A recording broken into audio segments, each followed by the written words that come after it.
I was sitting across from my doctor, expecting a routine checkup. "Your numbers look concerning," he said, sliding my test results across his desk. At 67, I'd felt fine, maybe a little winded climbing stairs, but who doesn't at my age? Then came the words that changed everything. "Your arteries are clogging up. You're heading toward a heart attack or stroke if we don't address this now."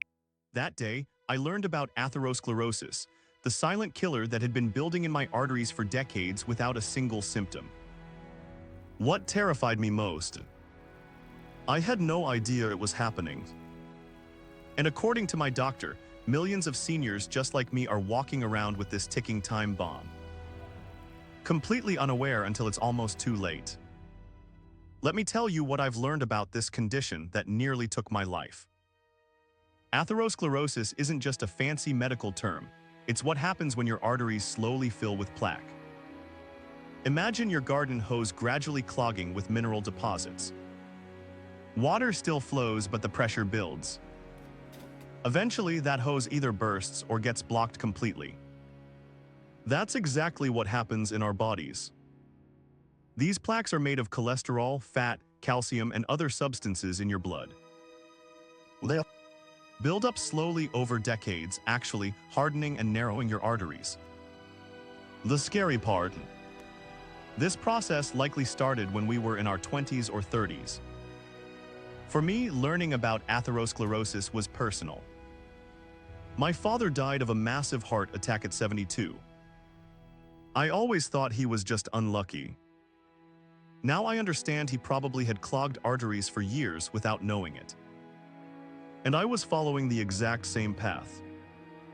Here's what makes atherosclerosis so dangerous: it's completely silent until it's advanced.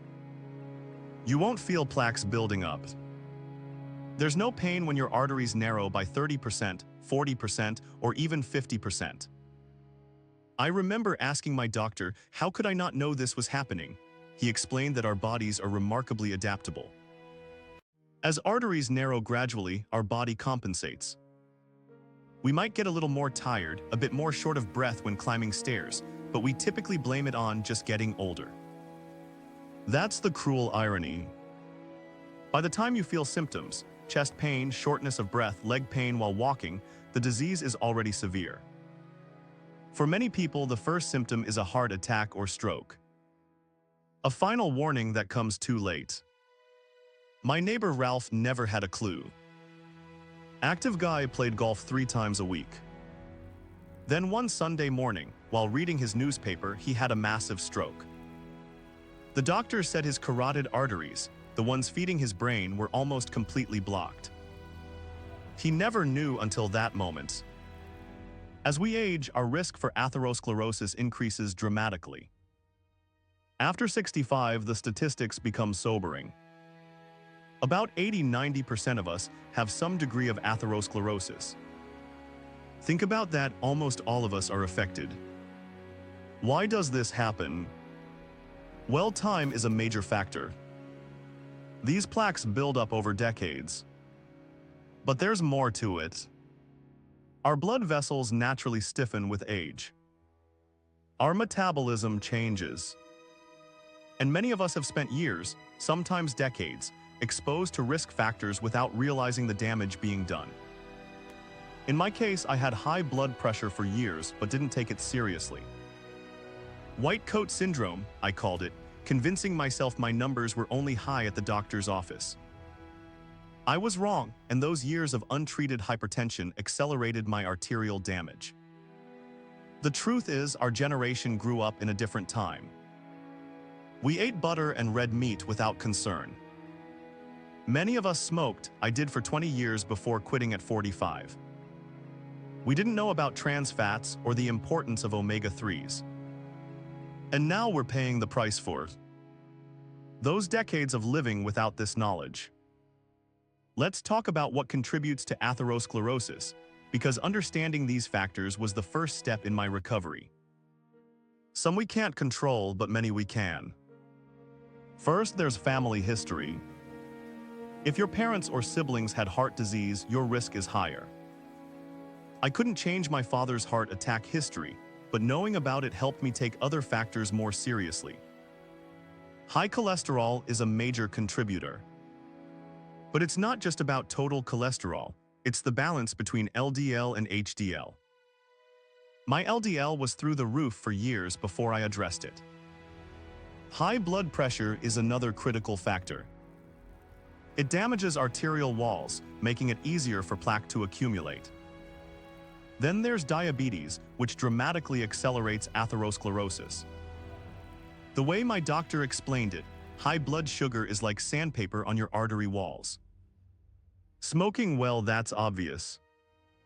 It damages blood vessels and accelerates plaque buildup.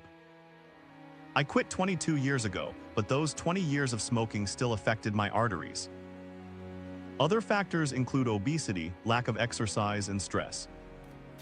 My stress levels after retirement actually increased, something I never expected. Managing my brother's care, watching my retirement. Savings during market fluctuations, and adjusting to a new phase of life all contributed to chronic stress that affected my cardiovascular health. While atherosclerosis is silent in its early stages, there are warning signs that might indicate advanced disease. I wish I'd paid attention to mine sooner. Chest discomfort or pressure, especially during activity, is a classic sign. I dismissed mine as indigestion or muscle strain.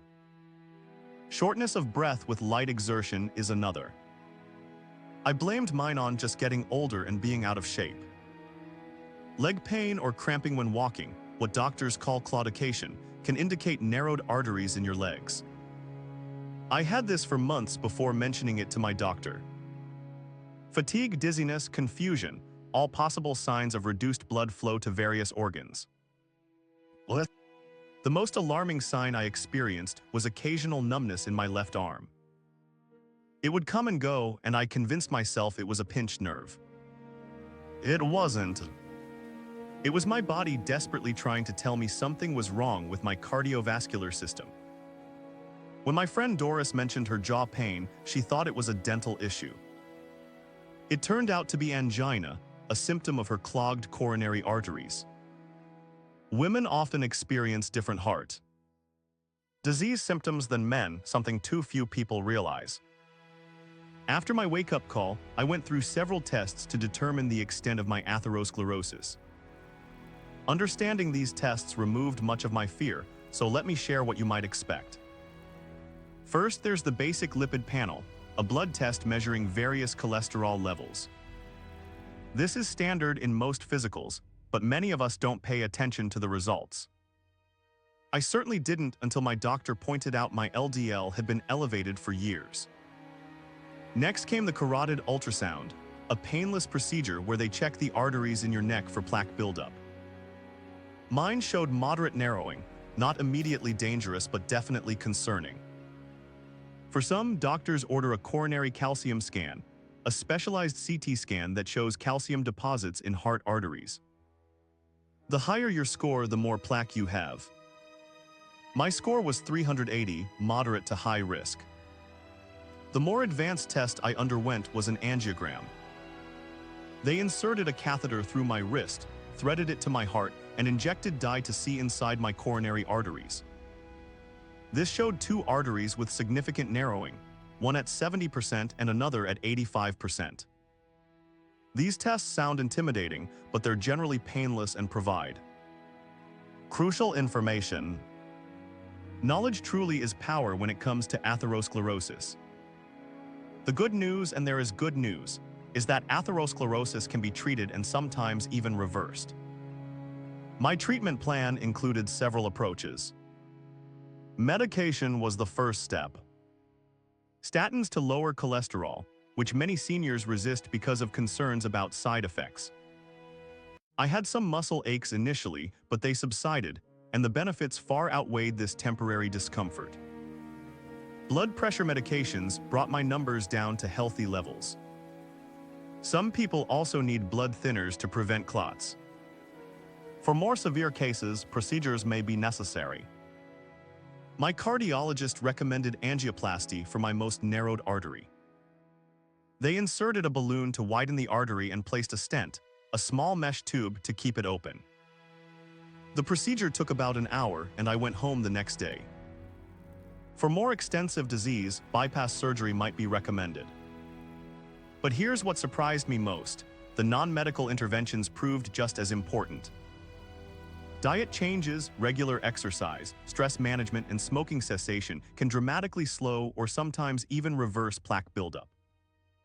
When my friend Harold was diagnosed with severe atherosclerosis, he committed completely to lifestyle changes. 2 years later, a repeat scan showed his plaque had actually decreased. His doctor called it remarkable, but it wasn't magic. It was commitment to a new way of living. Even at our age, prevention matters enormously. Whether you've been diagnosed with atherosclerosis or want to prevent it from progressing, there's so much you can do. Diet is fundamental. The Mediterranean diet, rich in olive oil, fish, nuts, fruits, and vegetables, has strong evidence supporting it for heart health. I've embraced this approach, and my latest blood work shows impressive improvements. Exercise doesn't have to be intense. Walking 30 minutes daily makes a tremendous difference. I started with just 10 minutes and worked my way up.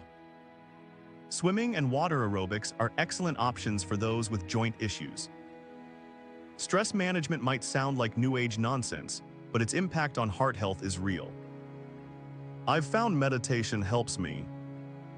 My wife prefers gardening. My brother-in-law uses deep breathing techniques. Find what works for you. Regular medical checkups are essential. Know your numbers, blood pressure, cholesterol, blood sugar. These simple measurements provide crucial information about your cardiovascular health. Sleep matters too, something I never considered before. Poor sleep is linked to increased inflammation and higher cardiovascular risk. Aiming for 7-8 hours of quality sleep has made a noticeable difference in my energy and overall health.